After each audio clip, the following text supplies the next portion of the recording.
안녕하세요. 저는 40대가 된 여자입니다. 앞자리도 바뀌고 하니 요즘 이런저런 생각이 많아지며 갑갑했던 결혼 생활이 떠오르곤 하네요. 다 잊었다 싶었는데 문득문득 떠오르는 그때의 기억은 어쩔 수가 없나 봐요. 이제는 정말 털어내고 싶어 사연을 쓰게 되었어요. 함께 해주시겠어요? 저는 평소 책을 읽는 것을 좋아해 독서 모임에 나가게 되었어요. 서로 감명 깊게 읽은 책을 교환하여 읽고 이런저런 이야기도 나눌 수 있는 모임이었죠. 남편 역시 그 모임에 나오는 남자 중 한 명이었고 늘 웃는 얼굴에 대화까지 잘 통하는 사람이라 호감이 가더라고요.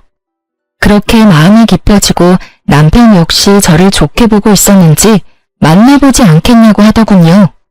저의 승낙으로 저흰 연인 사이가 되었고 연애하는 내내 참 좋았습니다.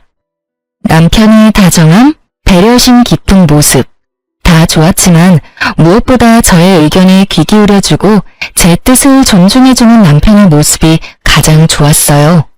저흰 그 흔한 감정 싸움 한 번도 하지 않고 결혼까지 하게 되었죠. 순탄한 결혼이었어요.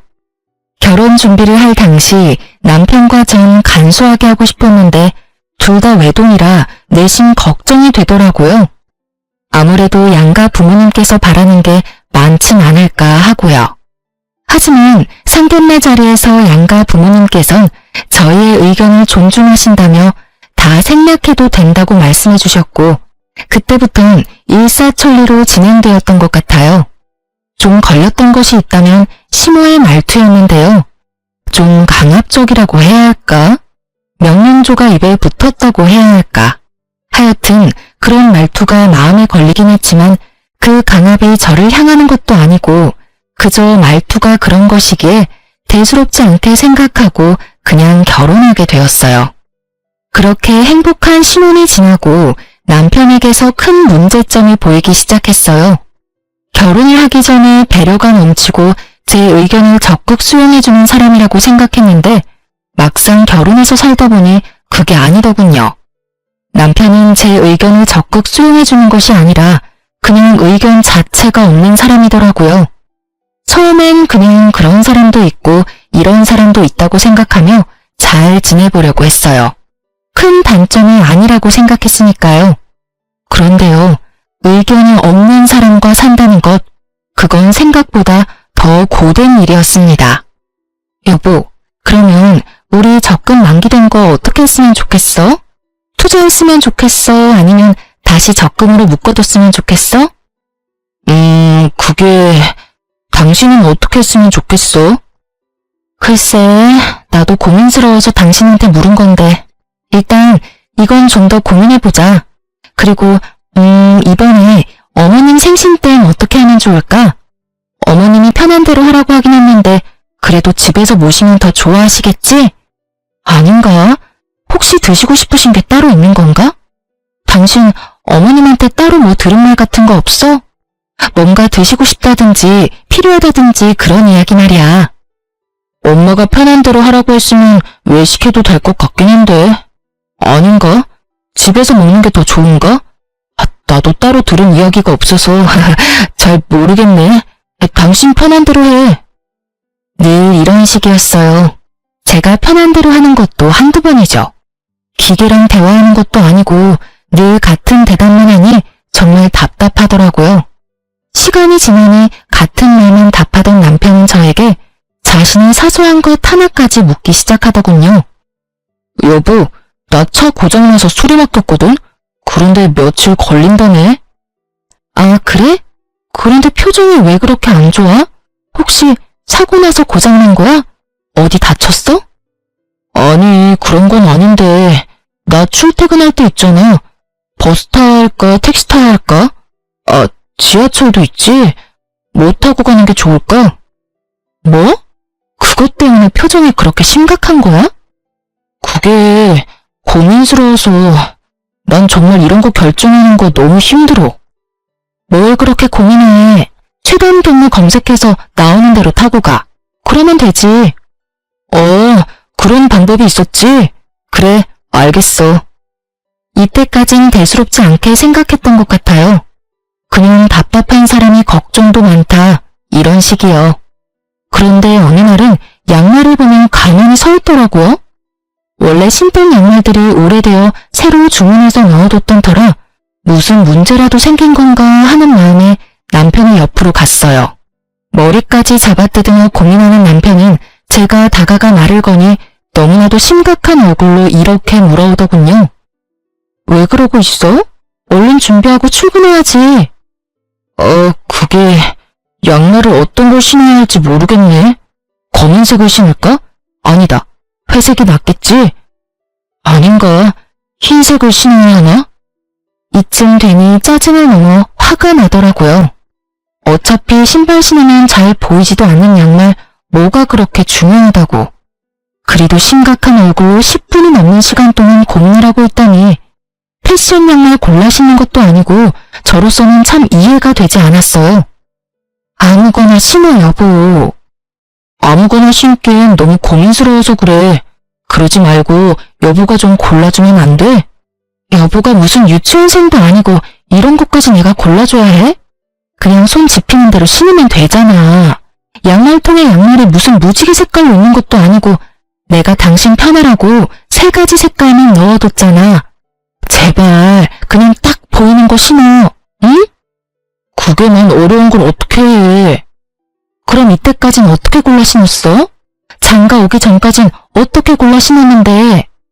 엄마가 다 골라줬지, 장가 오기 전엔. 엄마가 그날 입을 옷이랑 양말까지 다 챙겨줘서 이런 고민을 할 필요가 없었단 말이야. 엄마는 하나부터 10까지 알아서 다 해줬는데 당신은 왜 안 해줘? 뭐? 지금 양말 안 골라주는 내가 이상하다는 거야? 이상하다는 것까진 아닌데 좀 도와줬으면 좋겠다 이 말이지. 엄마가 알아서 다 챙겨줄 땐 편했는데. 엄마한테 골라달라고 하면 되겠다. 왜 그 생각을 못했지? 이러면서 시모에게 영상통화를 거는데 정말 이건 아니다 싶더군요. 더 황당한 건 그런 상황을 시모는 자연스럽게 받아들이고 진지하게 양말을 골라주고 있다는 점이었어요. 아니, 검은색, 회색, 흰색에서 고를 게 뭐 있다고 고르나요? 그것도 그렇게 진지하게요. 거기에다가 한두 살 먹은 어린애도 아니고 득달같이 영통까지 걸어 물어보는 남편이나 그걸 또 자연스럽게 골라주고 있는 시모나 뭐 하는 짓인지 모르겠더라고요. 제가 황당함에 얼이 빠진 사이 전화를 끊은 남편은 뭐가 그리 신이 나는지 웃고 있었고 그런 남편의 모습이 더욱 이해되지 않았어요. 아니 여보, 지금이 몇 시인 줄은 알아? 7시 조금 넘었어. 당신 생각이 있어 없어? 꼭 이 아침부터 전화해서 그런 걸 물어야 해? 그럼 어떻게 해? 당신은 골라주지도 않고 짜증만 냈잖아. 나도 당신한테 묻는 거 짜증나고 스트레스 받는다고. 그래서 앞으로도 이렇게 어머님한테 전화해서 묻겠다는 말이야? 응. 왜 진작 이 생각을 못했나 모르겠어. 결혼하기 전에도 엄마 말대로 해서 편했고 손해본 적도 없었어. 세상 우리 엄마 정말 대단하다. 그렇지? 난 여보가 새삼 대단해. 당신이 마마보이야? 어떻게 하나부터 10까지 어머님한테 다 묻고 살겠다는 거야? 그것도 결혼까지 한 사람이. 당신은 한 집안의 가장이야. 알고는 있어? 마마보이라니. 당신 말이 좀 심한 거 아니야? 난 그저 고민하느라 흘려보내는 시간도 아깝고 거기에서 오는 스트레스도 싫을 뿐이야. 엄마한테 묻기만 하고 엄마가 시키는 대로만 하면 뭐든 다 좋아지는데 그게 왜 마마보이야? 이건 당연하고 합리적인 선택이라고 하는 거야. 알겠어? 앞으로는 당신 대신 엄마한테 물을 테니 그런 줄 알아. 사실 내가 엄마하고 상의해서 결정하면 당신이 더 편하고 좋은 거 아니야? 하여튼 나 출근해. 저녁에 봐. 이렇게 말한 남편은 시모와 5분의 통으로 결정된 검은색 양말을 신고 출근을 하더군요. 그제서야 알겠더군요. 남편은 지독한 결정장애도 문제이지만 그것보다 더 충격적인 문제는 심각한 마마보이라는 것을요. 한번 영상통화에 포문을 연 남편은 틈만 나면 시모에게 전화를 하기 시작하더라고요. 그저 양말이나 옷을 골라달라는 전화들이었으면 제가 이곳에 사연까지 쓸 일은 없었겠죠. 아니, 애초에 이혼까지 하진 않았을 겁니다. 남편은 저와 일어나는 크고 작은 일까지 의견을 묻는다는 명목하에 다 알리기 시작하더군요.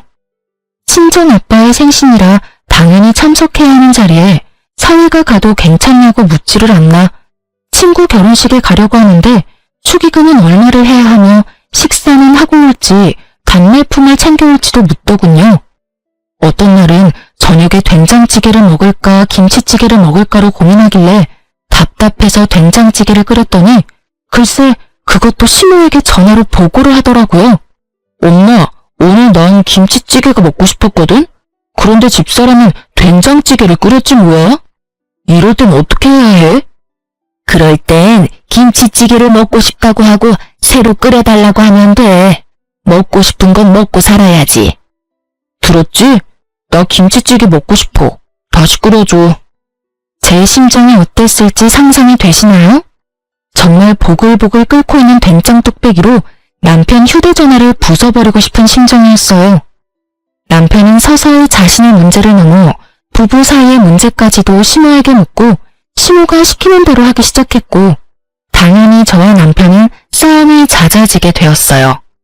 일이 그렇게 되니 전 당연히 시모의 미움을 한몸에 받게 되었고 처음엔 남편을 통해 저에게 말을 전하던 시모는 어느 순간부턴 남편과의 전화를 끊어버리고 저에게 바로 전화를 걸어 훈수질을 하기 시작하더라고요. 아가, 너 요즘 우리 아들한테 잔소리를 그렇게 한다면서? 집안에서 여자 목소리가 너무 커도 좋지 않은 법이다. 나 봐라, 얼마나 내조를 잘하니? 날 보고 좀 배우렴. 그리고 앞전에 우리 아들 입고 왔던 옷은 영 별로더라. 그거 버리고 베이지 계열 옷 사다 입혀. 우리 아들은 그런 색 입히는 게 잘 받아.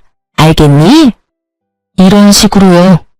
저에게 할 말을 어디 메모라도 해놨다가 몰아붙이는 것도 아니고 2, 3일에 한 번씩 전화가 와서 다다다 자기 할 말만 하고 끊어버리는데 정말 이건 아니다 싶더라고요.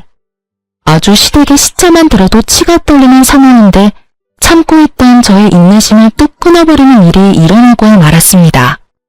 그날도 다른 날과 마찬가지로 퇴근을 하고 기쁜 마음으로 집으로 돌아왔어요. 집엔 불이 환히 켜져 있었고 전 당연히 남편일 거라 생각했어요. 하지만 저희 집엔 남편은 없었고 누구보다 자연스럽게 주방에서 요리를 하고 있는 어머님이 있더라고요. 전 결혼을 하기 전부터 이건 절대 안 된다고 생각했던 것 중 한 가지가 이것이었어요. 시댁 식구뿐 아니라 친정 식구들이라도 부부의 공간인 함부로 들어오는 것은 절대 안 된다고요. 왜 막장 드라마에도 그런 장면들이 가끔 나오잖아요. 아내와 상의도 하지 않고 시모에게 현관 비밀번호를 알려주는 그 생각 없는 남편놈들. 저런 생각 없는 놈들은 그냥 결혼을 하지 말고 혼자 평생 살아야 한다고 욕을 했었는데 그 욕 얻어먹어 마땅한 인간이 제 남편이었더라고요. 제 생각이 이러했기에 그 순간 시모의 행동은 절대 용납도 이해도 되지 않는 것이었어요. 이런 제 생각은 전혀 알지 못하는 시모는 저와는 달리 아주 평온한 얼굴로 주인인 양 저를 맞이하더라고요. 왔니? 아니 글쎄 우리 아들이 오늘 전화가 왔는데 집에 먹을 게 없다고 하면서 쫄쫄 굶게 생겼다고 하길래 왔단다. 오랜만에 너도 보고 싶기도 하고 음식도 할 겸 해서 말이야. 쫄쫄 굶기는 개뿔. 저요 요리 학원도 다녔었고 친정엄마에게 웬만한 건 다 배워와서 음식 꽤 하는 편이었어요. 거기에다 요리하는 것도 좋아해서 냉장고를 비우는 일도 없었고요. 그날도 전날 밤에 미리 재워둔 갈비부터 해서 밑반찬 3가지, 묵국까지 한 끼는 제대로 먹고도 남을 음식들이 있었는데 왜 그런 전화를 했는지 도무지 이해가 되지 않더라고요. 이쯤 되니 남편은 그냥 저를 괴롭히고 싶은가 하는 생각도 슬슬 올라오며 저의 화는 더욱 솟구치고 있었죠.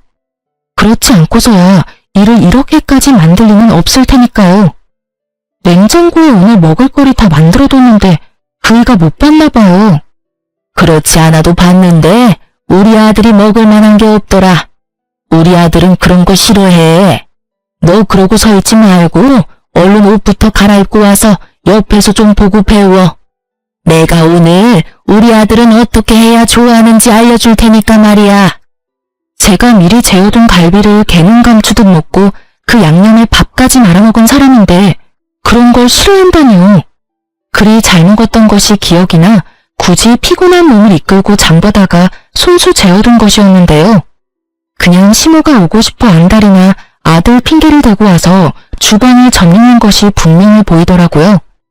전 이대로는 안 되겠다 싶었고 일단 옷은 갈아입어야 했기에 방으로 들어와 옷을 갈아입으며 최대한 마음을 가라앉혔어요. 심호흡을 몇 번이나 했는지 몰라요. 아무리 이 상황이 황당하고 화가 난다고 해도 흥분을 한 채 어른에게 제 뜻을 전하고 싶지 않았으니까요. 그렇게 전 주방으로 향했고 여전히 바쁜 시모에게 최대한 정중하게 말을 했어요. 저 어머님 부탁이 있어요. 응? 부탁? 말해보렴. 앞으로는 저한테 먼저 연락하고 오시면 안 될까요?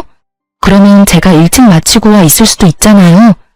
오늘처럼 이렇게 아무도 없는 집에 들어와 있는 건 아무래도 제가 좀 그래요, 어머님. 부부 공간이기도 하고 집안 꼴이 엉망일 수도 있고요. 부탁 좀 드릴게요. 최대한 좋게 이야기했다고 생각했는데 시모는 그저 제 모든 것이 마음에 들지 않는다는 듯 들고 있던 국자까지 바닥에 내팽개치며 노발대발하기 시작하더군요. 뭐야? 내가 너 좋게 대해보려고 했는데 정말 안 되겠구나. 네가 뭔데 나한테 오라가라 하니? 여기 내 아들 집이야. 내 아들 집에 내가 오겠다는데 네가 뭔데? 제 집이기도 하니까요. 이 집 살 때 어머님 아들 돈만 들어간 거 아니고요.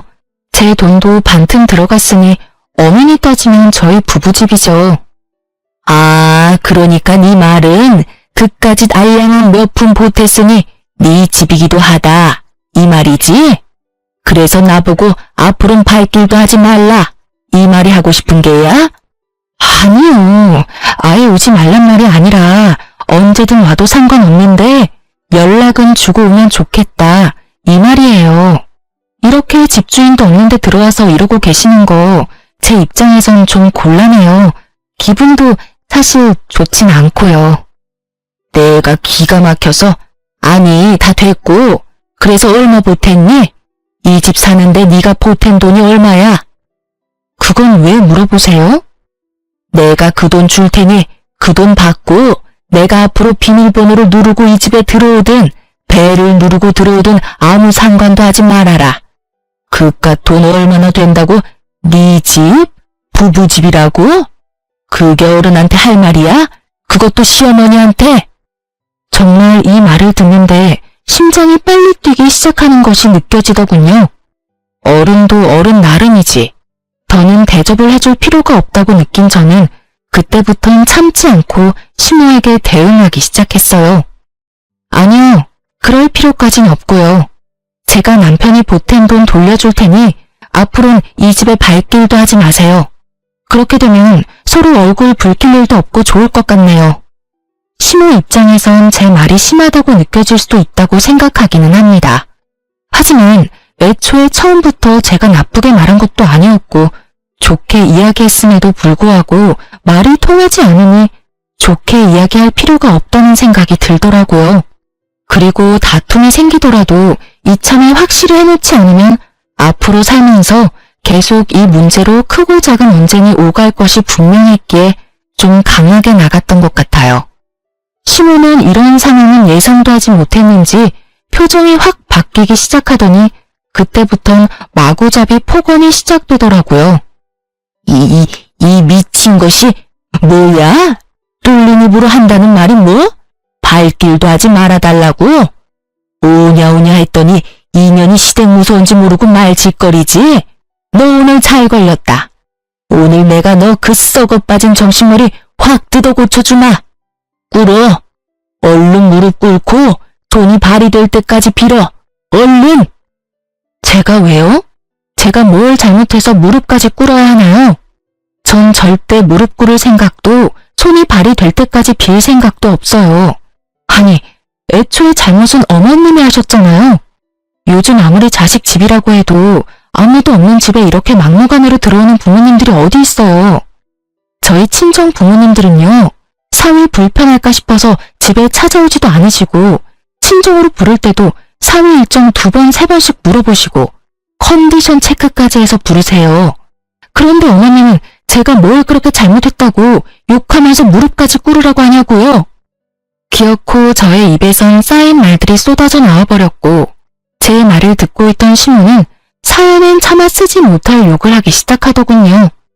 각종 동물의 새끼들이 난무하고 제 어깨를 손가락으로 밀치기까지 하는데 차마 상종 못할 인간이라는 생각이 딱 들더라고요. 그래서 전 대화가 시작되기 전 혹시 모를 상황에 대비해 녹음 중이던 휴대전화를 버젓이 시모의 얼굴에 내밀었어요. 그러니 또 시모가 노발대발하며 물어오더라고요. 너 지금 뭐하니? 설마 녹음하니? 네, 다 녹음하고 있어요. 혹시나 하는 상황이 오면 이런 것도 다 증거가 된다고 하더라고요. 그래서 미리미리 증거 확보하고 있어요. 사실 증거용으로 녹음한 것은 아니었고 남편에게 네가 오늘 나에겐 단 한마디 상의도 없이 시모에게 현관 비밀번호를 알려줘서 이런 상황까지 왔다는 것을 들려주려고 녹음한 것이었는데 이게 이런 식으로 쓰일 줄은 저도 미처 알지 못했네요. 하여튼 시모는 본인이 생각해도 말이 심해도 너무 심했다 싶었는지 이때부턴 말은 하지 않았고 말 대신 눈으로 욕을 하기 시작하더군요. 그러면서 본인이 만든 음식과 식탁 위에 올려져 있던 한약을 챙기며 이렇게 말하더라고요. 내 아들 먹이려고 한 음식 네 입에 들어가는 꼴은 못 보겠으니 다 챙겨가서 내 아들 먹이마. 그리고 이 한약은 너 임신 잘 되라고 비싼 돈 주고 지어온 한약인데 네 말대로 혹시 모르는 상황이 올 수도 있으니 이것도 가지고 가마. 네, 그렇게 하세요. 그리고 다음부턴 연락은 꼭 하고 오시고 빈집에는 들어오지 마세요. 못된 년 같으니라고 오라고 부탁을 해도 앞으로는 올 일 없을 것이다. 오늘 네가 나한테 어떻게 했는지 잊지 말렴. 내 기필코 네가 땅을 치고 후회하게 만들어줄 테니. 마지막까지 대화를 욕으로 마무리한 시모는 현관으로 향했고 그 순간 퇴근하고 돌아오는 남편과 마주하게 되었죠. 머리끝까지 화가 난 시모는 남편을 지나쳐 나가버렸고 남편은 심상치 않은 분위기를 감지했는지 집으로 들어오려던 발걸음을 돌려 그대로 시모를 따라가 버리더라고요. 기가 얼마나 막히는지 그저 코웃음만 나더군요. 전 이때부터 심각하게 이혼을 고민하게 되었어요. 사랑? 물론 남편을 사랑하긴 했었죠. 그러니 결혼까지 하게 되었던 거고 그때껏 모진 수모도 참아왔던 거고요. 하지만 그 사랑이란 감정도 많은 실망들로 인해 식어버린 지 오래였고 무엇보다 저딴 인격의 시모를 진심으로 존경하며 잘 살 자신이 없었어요. 제 고민이 깊어지는 사이 일주일이 지났고 그렇게 가버린 남편은 연락도 없이 돌아오지 않고 있었어요.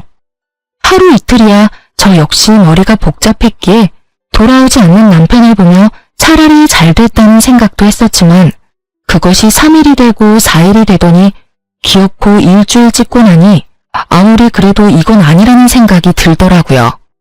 그래서 전 끝을 내더라도 얼굴을 보고 끝을 내야겠다는 생각에 시댁으로 찾아가게 되었어요. 시댁에 도착을 하니 어떤 젊은 여자가 시댁 문을 열고 들어가고 있었는데 한눈으로 봐도 처음 보는 여자인데 자연스럽게 열린 대문으로 들어가고 있더라고요.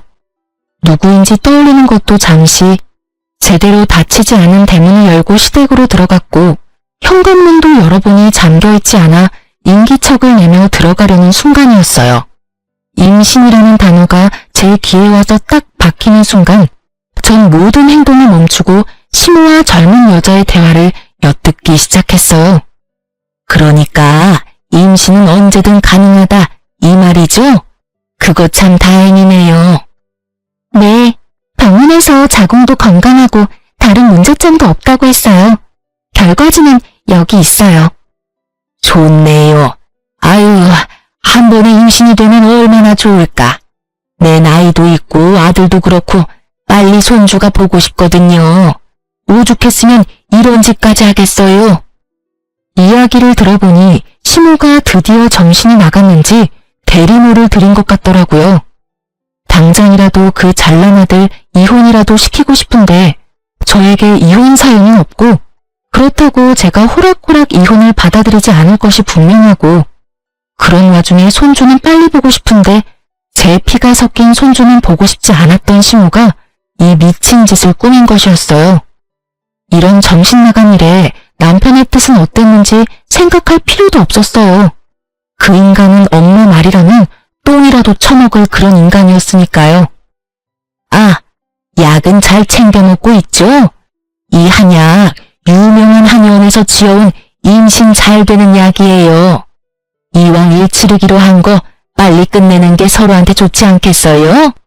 네, 들어오던 날부터 해서 3일 동안 하루도 빠지지 않고 잘 먹고 있어요. 오늘은 배도 유난히 더 따뜻한 것 같고 그렇네요. 그래요? 비싼 값 하네요. 그리고 다시 한번 말하지만 우리 바깥 양반 앞에서는 지금까지 했듯이 내 먼 친척 딸이라고 해주면 돼요. 절대 실수하면 안 되는 거 알고 있죠? 네, 그럼요. 실수하지 않도록 할게요. 걱정하지 마세요. 3일이나 됐더라고요. 남편이 시댁에서 지내기 시작한 지 고작 일주일인데 그 젊은 여자가 시댁에서 지내기 시작한 게 3일이라니. 어이도 없고 머리끝까지 화도 차올랐지만 일단 전 그 자리를 벗어났어요. 들이닥쳐 다 엎어버리고 끝내버리기엔 벌인 일에 비해 너무 약한 벌을 주는 것 같았으니까요. 집으로 돌아온 전 당장이라도 남편 놈을 집으로 불러들여야 하나 고민도 했지만 이미 이혼도 결심했겠다. 남편 꼴도 보고 싶지 않을 뿐더러 남편이 시댁에 있어야 진정한 복수가 될 것 같아 그냥 두기로 했어요. 전 어떻게 해야 할지 고민했고 묘수가 될지 무리수가 될지 모르겠지만 한 가지 방법이 번뜩 떠오르더군요. 다음날 전 꽤 일찍부터 시모의 집 가까운 곳에 차를 주차하고 남편이 돌아오길 기다렸어요. 아무래도 저녁엔 시부도 집에 있을 것이고 일이 일어난다면 낮을 거란 생각에 일찍 서두른 것인데 아니나 다를까 점심시간이 지나자 반차라도 쓴 것인지 남편놈이 모습을 드러내더라고요. 저는 숨죽여 시댁을 주시했고 뒤이어 시모가 나오는 모습을 보고 확신에 차 경찰에 대리모를 고용해 불법적인 행위가 일어나는 곳이 있다며 신고를 했습니다.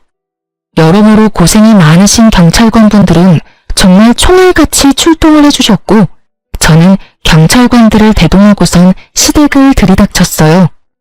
남편이 집에 두고 간 시댁집 열쇠를 챙겨온 덕에 벨 따윈 노를 필요도 없이 그야말로 현장 급습을 하게 된 것이었죠. 갑작스럽게 들이닥친 저와 경찰관을 본 남편과 여자는 크게 당황을 하더라고요. 다행인지 불행인지 너무 빨리 들이닥치는 바람에 일을 치르기 전이었지만 그 전원들이 어떤 상황인지 모두 알려주고 있었죠. 여자는 당황스러운지 방으로 숨어 나오지 않았고 남편은 거실로 나와 아무 말도 못하고 저와 경찰분들의 눈치만 살피며 시모에게 연락을 하고 있더라고요. 뭐 당연한 일이라고 생각했네요. 저 생각이라고 없는 놈이 이 상황에서 무슨 말을 해낼 수 있겠어요? 시모는 근처에서 대기하고 있었는지 빨리도 돌아왔고 오면서 변명거리라도 생각했는지 신발을 벗기도 전에 말을 쏟아내고 있더라고요. 대리모라니 말도 안 돼요. 저 애는 우리 아들이랑 지금 만나고 있는 애라고요. 에? 유부남 아닌가요? 여기 이분이 부인이라고 하던데요.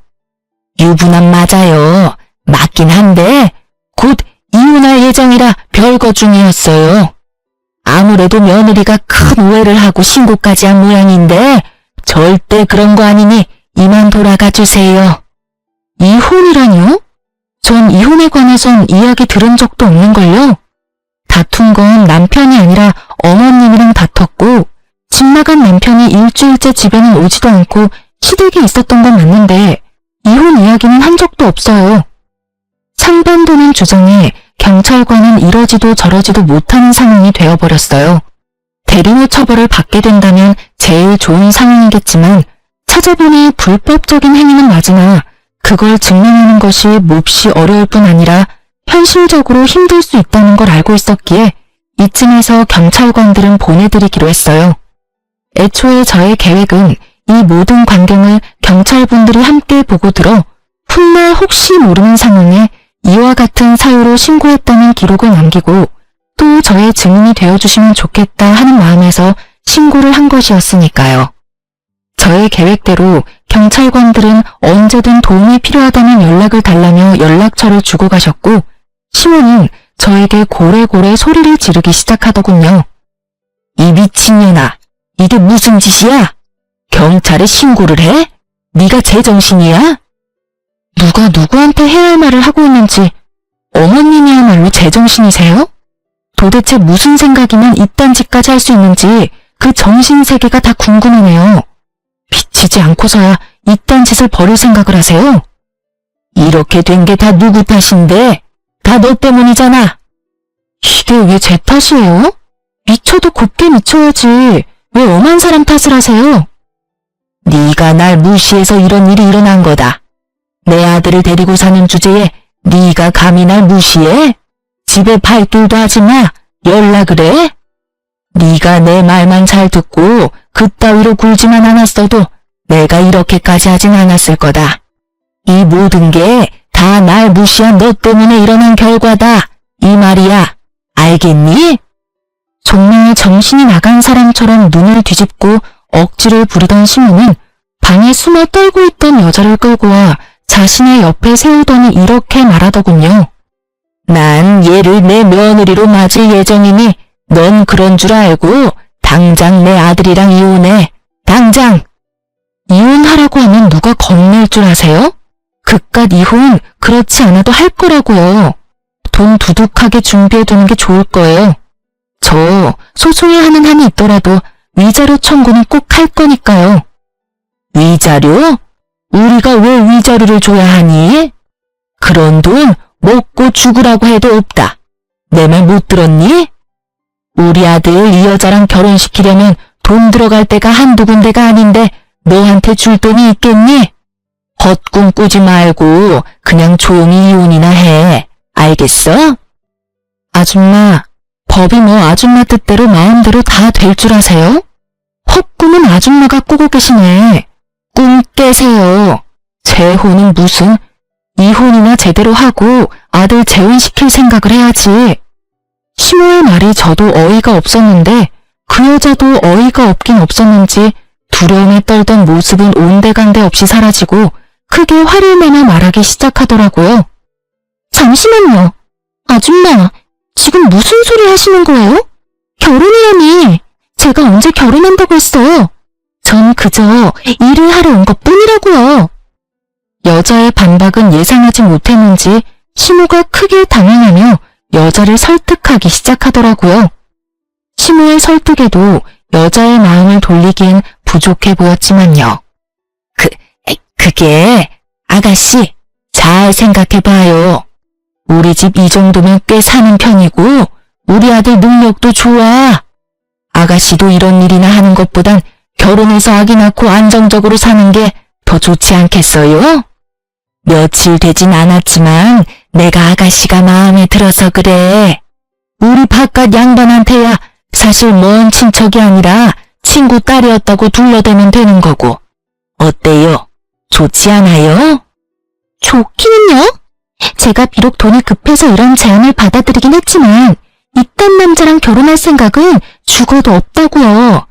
거기에다가 이런 시어머니라니 제가 미쳤어요? 그리고 유부남이라니 이혼남이라고 했잖아요. 이혼했는데 자네는 꼭 보고 싶어서 어쩔 수 없이 이런 방법까지 찾게 됐다면서 그래놓고선 기막혀서 정말. 저 그만둘게요. 어차피 그 한약만 먹었다 뿐이지 일은 시작도 못했고 돈도 못 받았으니까 없던 걸로 치자고요. 그럼 전 가볼 테니 집안일은 알아서도 해결하시라고요. 아가씨, 그러지 말고 다시 생각해봐요. 몇 번을 생각해도 제 생각은 변하지 않으니 이것 좀 놓으시라고요. 간절하게도 매달리는 시모의 팔을 뿌리친 여자는 자신의 짐을 챙겨 현관문을 열었고 그 순간 사람들이 우르르 넘어지듯 시댁으로 들어오는 것이 아니겠어요? 알고 보니 조용한 동네에 경찰들이 왔다 갔다 하니 궁금했던 동네 사람들이 시댁 앞으로 서성이기 시작했고, 궁금증을 참지 못했던 몇몇 분들이 열린 대문으로 들어가기 시작하자 뒤따라 많은 사람이 들어오게 되었고, 그렇게 모인 사람들은 현관 앞에 귀를 세우고 모든 대화를 엿듣게 된 것이었어요. 동네에서 온갖 고상한 척은 혼자 다 하며 시모 홀로 저 세상 우아한 척은 다 하고 다닌 것을 아는 저로서는 참 눈물나게 웃긴 상황이었지만, 시모에겐 그만큼 치욕스러운 일이 없는지 얼굴이 홍당무처럼 붉어졌더라고요. 이게 무슨 개망신이야? 다들 뭘 보고 있어요? 당장 나가지 못해요?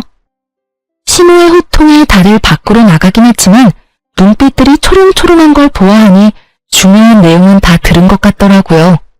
시모는 이런 상황 역시 전부 제 탓으로 돌리고 싶은지 저에게 또 온갖 말을 쏟아내더라고요. 이게 다 미년 때문이라고. 이게 무슨 망신이야? 이제 동네에 얼굴을 어떻게 들고 다니냐 이 말이다. 이 와중에도 제 탓인가요? 정말 이 정도는 병이에요. 나한테 이러고 있을 시간에 병원이라도 가보는 건 어때요? 요새 정신병은 생각보다 좋다고요. 무엇이 어쩌고 저쩌? 너 내가 가만둘지 알아? 너 이렇게 독하고 되바라지지 못한 년이라고 다 소문내고 다닐 거다. 그렇게 되면 네가 얼굴이라도 똑바로 들고 다닐 수 있을지 알아? 네 인생 거기에서 끝이다 이거야. 아줌마, 명예훼손이라는 죄가 생각보다 커요. 그러다 제가 합의라도 안 해주면 어디 가야 하는지는 잘 알고 있죠? 깜빵 가야 해요, 깜빵. 뭐 생활비 안 들고 좋긴 하겠네요? 머리채 정도는 잡혀줄 요량으로 한 말인데 시모는 아무 말도 하지 못하고선 목덜미만 잡고 곡소리를 내고 있더군요. 마음에 담아뒀던 말도 다 했겠다. 상황을 보니 제가 거기에서 더 할 일은 없어 보이더라고요. 이미 제가 바랬던 것보다 더욱 만족스러운 상황이었으니까요. 전 한 가지 중요한 사실과 더불어 이혼을 통보하고선 시댁에서 나왔어요. 혹시 알아? 나 여기 들어오는 순간부터 시작해서 지금까지 다 녹음 중이야. 덕분에 이혼 과정이 좀 더 수월할 것 같네. 이혼서를 보낼 테니까 도장 찍어서 법원으로 가지고 와.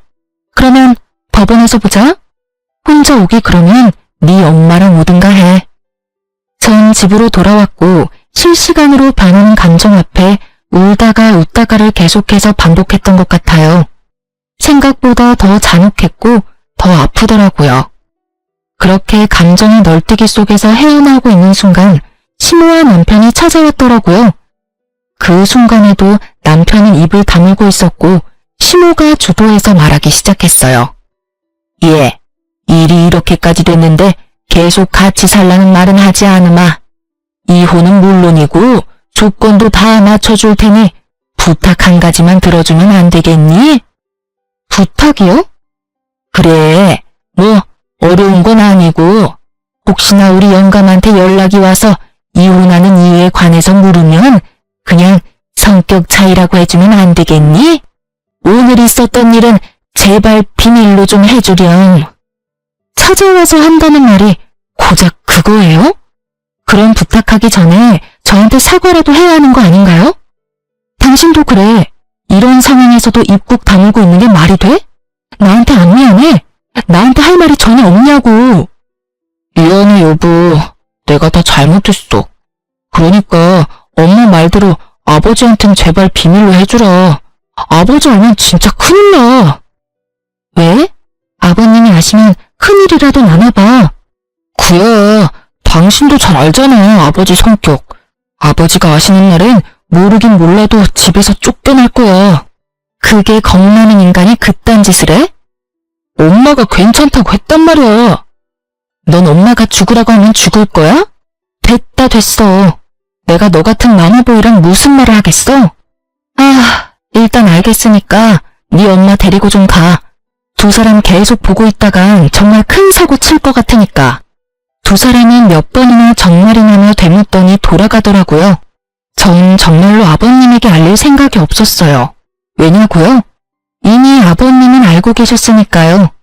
제가 시댁에서 나오는데 실행력 하나는 끝내주는 동네분이 이미 아버님에게 전화를 걸어 모든 사실을 알리고 있더라고요. 그러니 두 사람의 애원대로 제가 비밀로 한다 한들 이미 소용없는 일이지 않겠어요?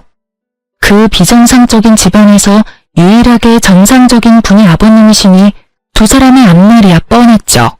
아니나 다를까 퇴근을 하신 아버님은 시댁을 뒤집어 엎어버리고 저에게 전화를 주셨더라고요. 수화기 너머로 들려오는 심오한 남편놈의 흐느끼는 소리가 참 들을만하더군요. 아가야, 이야기 다 들었다. 내가 너에게 너무 미안해서 어떻게 미안하단 말을 전해야 하는지 모르겠구나. 정말로 미안하구나. 내가 너를 대신해서 두 사람에게 크게 한 소리 했다. 아무리 정신이 나갔다고 해도 어떻게 그런 짓거리까지 할 수가 있는지. 너도 그렇다. 그런 일이 있었으면 혼자 끙끙거리지 말고 나한테 알렸어야지. 혼자 얼마나 힘들었을 거야. 내가 정말 그 말을 듣는데 우리 아가가 혼자 힘들었을 생각을 하니 억장이 다 무너져서 혼났어. 좋지도 않은 일 일찍 아셔봤자 이렇게 속상해하실 게 뻔하니 입이 안 떨어지더라고요. 죄송해요. 네가 죄송할 게 뭐가 있어? 내 걱정에 그런 걸 나도 다 알고 있는데. 어찌되었든 난 이 인간들한테 어떠한 도움도 주지 않을 테니 네가 하고 싶은 건 다 하렴. 알겠니? 네, 알겠어요. 그렇게 말씀해 주셔서 감사해요. 감사하긴. 늘 건강하거라, 아가. 네, 아버님도 건강하세요. 이 통화를 마지막으로 아버님과 더는 연락을 주고받는 일은 없었어요. 전 변호사를 선임했고 제가 가지고 있던 모든 증거를 넘겨드렸죠. 이혼 소송과 함께 시모를 상대로 한 위자료 청구 소송도 진행하게 되었고 전 승소하게 되었어요. 결정적으로 승소를 하게 된 건 당시 현장에 출동했던 경찰관 두 분의 증언과 출동 기록 때문이었는데요. 어쨌든 전 성공적으로 이혼을 했고 위자료도 생각보다 더 많이 받을 수 있었네요. 그 지긋지긋하던 시댁과의 인연도 끝이 나고 전 시댁이 있는 쪽으론 보지도 않고 살았는데 거래처 미팅이 하필 전 시댁 근처에서 잡히는 바람에 어쩔 수 없이 간 적이 있었어요. 약속 장소 근처에 주차하고 전 시댁 앞을 지나는데 저를 알아본 몇몇 주민분들이 저에게 전 시댁의 소식을 알려주고 싶으신지 큰 소리로 대화를 하기 시작하더라고요. 아니, 글쎄 그 이야기 들었어? 무슨 이야기? 저 집에 경찰 왔다 가고 난 뒤에 아주 집안이 풍비박산이 났잖아, 왜? 아, 그래?